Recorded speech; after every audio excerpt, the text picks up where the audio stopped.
तो नमस्कार, एक बार फिर से आप लोगों के सामने हाजिर हैं। आरसीबी को लेकर चर्चा करेंगे क्योंकि आरसीबी का भी इस बार बड़ा दबदबा रहने वाला है। आरसीबी ने बड़े दिमाग से इस बार काम लिया है। केवल 3 खिलाड़ियों को रिटेन किया है और बड़े अच्छे अच्छे खिलाड़ियों को रिटेन किया है। बाकी जो तमाम कूड़ा करकट था वो सब निकाल दिया आरसीबी ने। केवल विराट कोहली रखे हैं, रजत पाटीदार रखे हैं, यश दयाल अच्छे गेंदबाज हैं, सस्ते में भी मिल गए, उनको रख लिया। उसके बाद में रजत पाटीदार और विराट कोहली को रखा है। रजत पाटीदार को अच्छी रकम दिया, 11 करोड़ रुपए में रजत पाटीदार को रखा है। तो जाहिर तौर पर ये एक बड़ा अच्छा फैसला आरसीबी का है। 37 करोड़ रुपए के आसपास आरसीबी ने खर्च कर दिए हैं। अब आरसीबी के पास 83 करोड़ रुपए की मोटी रकम है। अगर मैं पंजाब के बात करूं तो जाहिर तौर पर आरसीबी के पास दूसरी सबसे बड़ी टीम है जिसके पास रकम मौजूद है।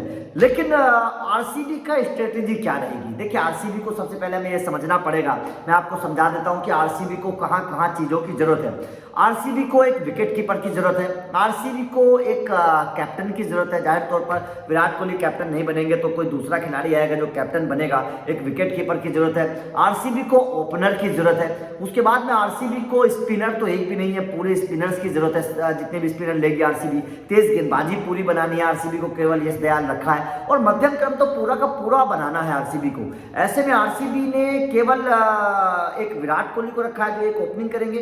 नंबर 3 पर हो सकता है रजत पाटीदार आ जाए और एक तेज गेंदबाज रखा है। बाकी आरसीबी को पूरी टीम बनानी है। अब ऐसे में आरसीबी की टकराव कई सारी टीमों के साथ होने वाला है। कई सारे खिलाड़ियों को लेकर आरसीबी की नजर है। लेकिन आरसीबी की नजर जो टॉप मोस्ट खिलाड़ियों पर रह सकती है उसके बारे में मैं आप लोगों को बताऊंगा। अब देखिए, सबसे बड़ा खासियत क्या है कि आरसीबी ने एक भी विदेशी खिलाड़ी को रिटेन नहीं किया है। मतलब साफ है कि आरसीबी 4 विदेशी खिलाड़ियों को अभी ले सकता है। बाकी तो ओवरसीज खिलाड़ी की जो 8 का स्लॉट है वो पूरा करेगा ही करेगा आरसीबी। लेकिन 4 प्लेइंग 11 में अभी जो आरसीबी खिलाने हैं उनको आरसीबी ले सकता है। अब क्या है आरसीबी का जो फ्यूचर प्लान है? देखिए, सबसे पहले आरसीबी एक ऐसे खिलाड़ी को टारगेट करने की कोशिश करेगा जिसको कैप्टन बनाया जा सके। उसके तौर पर आरसीबी जॉस बटलर के पीछे सबसे पहले जाएगा। यकीन मानना, जॉस बटलर के पीछे आरसीबी सबसे पहले जाएगा। किसी भी कीमत पर आरसीबी जॉस बटलर को खरीदने की कोशिश करेगा क्योंकि जॉस बटलर ना केवल एक अच्छे विकेट कीपर है, अच्छे ओपनर है, बल्कि एक अच्छे कैप्टनसी मटेरियल भी है। तो जॉस बटलर के पीछे आरसीबी किसी भी कीमत पर जाएगा। उसके बाद नंबर 2 केएल राहुल। खबरें लगातार आ रही हैं केएल राहुल को लेकर कि विराट कोहली और केएल राहुल के अच्छे संबंध हैं, दोस्ताना संबंध है और विराट कोहली उसी को कप्तान बनाना चाहते हैं जिसके संबंध उनके साथ अच्छे हों। तो जाहिर तौर पर केएल राहुल की चर्चा इस वक्त सबसे ज्यादा है। सबसे पहले आरसीबी विकेट कीपर बल्लेबाज के तौर पर, कप्तान के तौर पर केएल राहुल के पीछे भी जाएगा क्योंकि केएल राहुल भारतीय है, सबसे पहला बात। और उसके बाद में केएल राहुल और विराट कोहली की अच्छी बनती है क्योंकि विराट कोहली नहीं चाहते कि कैप्टन किसी ऐसे खिलाड़ी को बना दिया जाए जिसके साथ उनके मनमुटाव हो जाए या फिर जो उनकी बात में आनाकानी करे। ऐसे में केएल राहुल ऐसा नहीं करेंगे। तो केएल राहुल सबसे पहले टारगेट लिस्ट में होंगे और वो ओपनिंग भी करेंगे, विकेट कीपिंग भी करेंगे और कैप्टनसी भी करेंगे। तो ओपनिंग स्लॉट पूरा हो गया अगर केएल राहुल आ जाते हैं, जॉस बटलर आ जाते हैं। इन दोनों में से कोई नहीं मिलता है तो क्विंटन डिकॉक जैसे खिलाड़ी के पीछे भी आरसीबी जा सकती है क्योंकि क्विंटन डिकॉक भी विकेट कीपर है, ओपनर है और कैप्टनसी मटेरियल भी क्विंटन डिकॉक हैं। तो ऐसे में आरसीबी के पीछे भी जा सकती है। एक और रिपोर्ट सामने आई है कि आरसीबी श्रेयस अय्यर के पीछे भी जा सकती है। यह भी रिपोर्ट सामने आ रही है कि आरसीबी श्रेयस अय्यर के पीछे भी जा सकती है।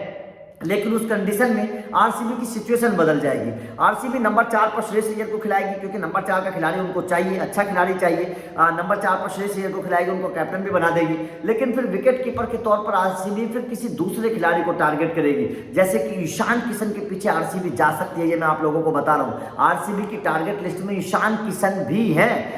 लेकिन ईशान किशन तब है जब आरसीबी इन 3 खिलाड़ी जो विकेट कीपर है, केएल राहुल, क्विंटन डिकॉक और जॉस बटलर को नहीं खरीद पाएगी। तब जाकर ईशान किशन के पीछे आरसीबी जा सकती है। ऋषभ पंत को आरसीबी टारगेट नहीं करेगी। वैसे खबर है कि ऋषभ पंत 2016 में जब ऋषभ पंत आए थे तब आरसीबी ने उनको सबसे पहले टारगेट किया था और ये भी एक प्लान है आरसीबी का कि ऋषभ पंत को आरसीबी कप्तान भी बना सकती है। ऐसी भी कुछ सूत्रों के हवाले से खबरें सामने आ रही हैं कि ऋषभ पंत के पीछे आरसीबी और केवल पंजाब, ये दोनों टीमें किसी भी हद तक जाएंगी। ये भी खबरें सामने आ रही हैं कि ऋषभ पंत के पीछे आरसीबी और पंजाब जाएंगे क्योंकि इन दोनों टीमों के पास ये सबसे ज्यादा पर्स है। तो ये भी एक बहुत बहुत बड़ा अपडेट है कि आरसीबी लेकिन और आरसीबी को शूट भी करेंगे ऋषभ पंत, क्योंकि नंबर 4 पर खेलेंगे और विकेट कीपर है और कप्तानी भी कर सकते हैं, तो आरसीबी को भी ऋषभ पंत शूट करेंगे। और सबसे बड़ी बात क्या है, 2016 में सबसे पहले ऋषभ पंत के पीछे बोली लगाने वाली टीम आरसीबी ही थी और ऋषभ पंत की विराट कोहली से अच्छी बनती भी है, तो ऐसे में आरसीबी ऋषभ पंत को भी टारगेट करेगी कप्तान के तौर पर। लेकिन यहां पर सबसे बड़ा सवाल पता है खेल कहां होगा? खेल यहां पर होगा कि कौन से खिलाड़ी का नाम पहले बुलता है, यहां पर खेल होने वाला है। ऑक्शन में सबसे बड़ा देखिए, अगर केएल राहुल का नाम पहले आ गया, ऋषभ पंत से पहले केएल राहुल का नाम आ गया, तो जाहिर तौर पर आरसीबी उनके पीछे जाएगी। और आरसीबी अगर केएल राहुल को खरीद लेती है तो फिर आरसीबी को ऋषभ पंत की जरूरत ही नहीं है, फिर आरसीबी को जोस बटलर की जरूरत ही नहीं है। तो यहां पर खेल होने वाला है आईपीएल 2025 के ऑक्शन में। मैं आप लोगों को बता देता हूं, ये चीज जरूर ध्यान रखना कि किस खिलाड़ी का नंबर कहां आता है, कौन सा खिलाड़ी मार्की, क्योंकि मार्की प्लेयर सबसे पहले आते हैं, मार्की प्लेयर्स का नाम सबसे पहले आता है और मार्की प्लेयर जो होते हैं वो बड़े बड़े खिलाड़ी होते हैं। तो मार्की प्लेयर का नाम जब सबसे पहले आएगा तो जाहिर तौर पर उसमें ऋषभ पंत का नाम कहां पे आएगा? क्या राहुल से पहले आएगा? नहीं आएगा। अगर राहुल का पहले नाम आया और राहुल को आरसीबी ने खरीद लिया तो ऋषभ पंत को फिर आरसीबी नहीं खरीदेगी, फिर केवल पंजाब की टीम ही ऋषभ पंत के पीछे जाएगी ज्यादा देर तक। तो ये भी चीज ध्यान रखना। उसके बाद में आरसीबी मध्यम क्रम में ऐसी खबरें हैं कि शायद मैक्सवेल को दोबारा से रिटेन करेगी, आरटीएम कर सकती है।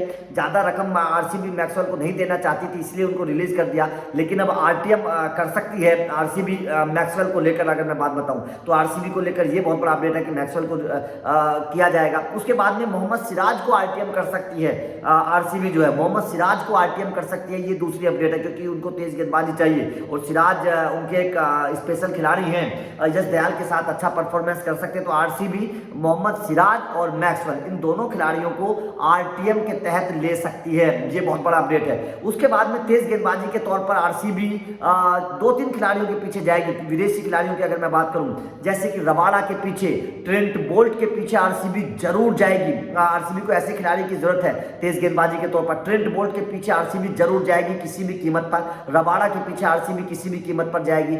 मिचेल स्टार्क आरसीबी में दोबारा से जा सकते हैं। पहले आपको पता है 2014 में मिचेल स्टार्क आरसीबी में हुआ करते थे, अब एक बार मिचेल स्टार्क दोबारा से आरसीबी में जा सकते हैं। ये भी एक बहुत बड़ा अपडेट है। तेज गेंदबाजी के तौर पर अगर मैं बात करूं तो मिचेल स्टार्क को आरसीबी ले सकती है, ट्रेंट बोल्ट को ले सकती है, रबाड़ा को ले सकती है। उसके बाद में आरसीबी के अगर मध्यम स्पिनर की हम बात करें तो खबर है कि यजुवेंद्र चहल के पीछे आरसीबी दोबारा से जा सकती है। यजुवेंद्र चहल को आरसीबी दोबारा से अपने खेमे में शामिल करने का प्लान बना रही है, क्योंकि आरसीबी को पता है कि चहल को खोकर आरसीबी ने कितनी बड़ी गलती की है और इस बार आरसीबी कोशिश करेगी कि यजुवेंद्र चहल को दोबारा से अपने खेमे में शामिल कर लिया जाए। उसके बाद में खबर वॉशिंगटन सुंदर को लेकर भी है कि आरसीबी वॉशिंगटन सुंदर को भी टारगेट करेगी, क्योंकि स्पिन ऑलराउंडर के तौर पर उनके पास नहीं है कोई भी। तो ऐसे में अगर मैक्सवेल को नहीं खरीद पाती आरसीबी तो वॉशिंगटन सुंदर जैसे खिलाड़ी को, नबी जैसे खिलाड़ी को आरसीबी टारगेट कर सकती है स्पिन ऑलराउंडर के तौर पर। ये आरसीबी का एक बहुत बड़ा प्लान है। स्पिनर्स के तौर पर यजुवेंद्र चहल को ले लेगी, वॉशिंगटन सुंदर को लेने की प्लान है, मोहम्मद नबी को लेने का प्लान है, ब्रेविस जैसे खिलाड़ी को लेने का प्लान है आरसीबी का।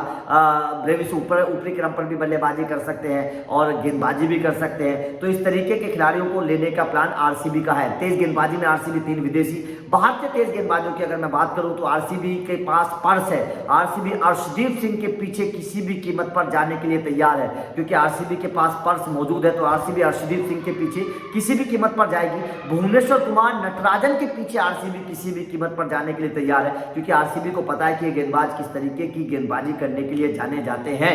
भुवनेश्वर कुमार को मेरे हिसाब से कई सारी टीमें टारगेट करेंगी। उसके बाद में नटराजन एक अच्छे गेंदबाज है, उनको कई सारी टीमें टारगेट करेंगी। प्रसिद्ध कृष्णा ने हाल ही में बड़ा अच्छा परफॉर्मेंस करके दिखाया इंडिया ए के लिए, तो प्रसिद्ध कृष्णा के पीछे भी आरसीबी जो है वो जाएगी। भारतीय तेज गेंदबाजी की अगर मैं बात करूं, मोहम्मद सिराज, प्रसिद्ध कृष्णा, भुवनेश्वर कुमार, नटराजन, ये गेंदबाज है जिनके पीछे आरसीबी भारतीय गेंदबाजों के तौर पर। मोहम्मद शमी के पीछे भी जा सकती है, लेकिन तब जाएगी अगर सिराज नहीं मिलेंगे। ये मैं बता रहा हूं आप लोगों को, अगर सिराज मिल गए तो फिर मोहम्मद शमी के पीछे नहीं जाएगी, और अगर मोहम्मद सिराज नहीं मिले तो मोहम्मद शमी के पीछे भी आरसीबी जा सकती है तेज गेंदबाजी के तौर पर। तो वहीं ओपनिंग के तौर पर मैंने बता दिया आपको, ईशान किशन के पीछे आरसीबी जा सकती है, ऋषभ पंत के पीछे जा सकती है, लेकिन तब जाएगी जब केएल राहुल अगर पहले मिल गए तो फिर आरसीबी जोस बटलर के पीछे भी शायद नहीं जाएगी, क्विंटन डिकॉक के पीछे भी नहीं जाएगी। तो ये जो आरसीबी का है, मध्यम क्रम को मजबूत करने के लिए आरसीबी अच्छे ऑलराउंडर्स के पीछे जा सकती है। हालांकि उनके पास रजत पाटीदार हैं नंबर 3 के लिए। नंबर 4 पर आरसीबी के लिए कौन आएगा, उसके लिए श्रेयस अय्यर जैसे खिलाड़ी के तौर पर भी आरसीबी सोच रही है कि श्रेयस अय्यर जैसा खिलाड़ी नंबर 4 पर आ जाए। ऋषभ पंत अगर आते हैं तो ऋषभ पंत नंबर 4 पर बल्लेबाजी कर सकते हैं। ग्लेन फिलिप्स के बारे में आरसीबी सोच रही है नंबर 4 पर। अगर लियाम लिविंगस्टन जैसे खिलाड़ियों के बारे में भी आरसीबी सोच रही है, क्योंकि विदेशी खिलाड़ियों के सारे स्लॉट आरसीबी के अभी खाली हैं। तो ऐसे में लियाम लिविंगस्टन हुआ, ग्लेन फिलिप्स हुए, ऐसे खिलाड़ियों के बारे में आरसीबी जो है वो सोच रही है। तो यहाँ पर आरसीबी का जो प्लान है वो ये, डेविड मिलर के बारे में आरसीबी सोच रही है कि डेविड मिलर जैसा बल्लेबाज भी अगर नंबर 4 पर आता है तो आरसीबी के लिए बहुत फायदेमंद साबित हो सकता है। तो इन खिलाड़ियों के बारे में आरसीबी सोच रही है। उसके बाद में कुणाल पांड्या, स्पिन ऑलराउंडर के तौर पर कुणाल पांड्या हुए, वॉशिंगटन सुंदर हुए, विदेशी खिलाड़ियों के तौर पर नबी हुए, ब्रेविस हुए, ऐसे खिलाड़ी, मैक्सवेल के बारे में भी आरसीबी आरटीएम करने के बारे में सोच रही है। अगर कम कीमत पर मिल जाते हैं तो आरसीबी मैक्सवेल को भी आरटीएम करने का प्लान बना रही है। तो ये आरसीबी का प्लान है। आपका आरसीबी की स्क्वाड को लेकर क्या कहना है कमेंट करके बताइएगा। आपके हिसाब से आरसीबी में विकेट कीपर या कैप्टन कौन होगा ये भी बताइएगा। वीडियो अच्छी लगी हो तो लाइक और शेयर जरूर करिएगा, क्योंकि मैं रणनीतिक तौर पर आप लोगों को समझा रहा हूं, क्योंकि आरसीबी के पास पर्स है, ऐसे में आरसीबी बड़े खिलाड़ियों पर दाव लगा सकती है। आपका आरसीबी की स्क्वाड को लेकर क्या कहना है कमेंट करके बताइएगा। कौन कौन से खिलाड़ी आरसीबी में आने चाहिए ये भी बताइएगा। वीडियो अच्छी लगी हो तो लाइक और शेयर जरूर करिएगा, क्योंकि हर टीम के बारे में आपको बताते रहेंगे। Thank you very much.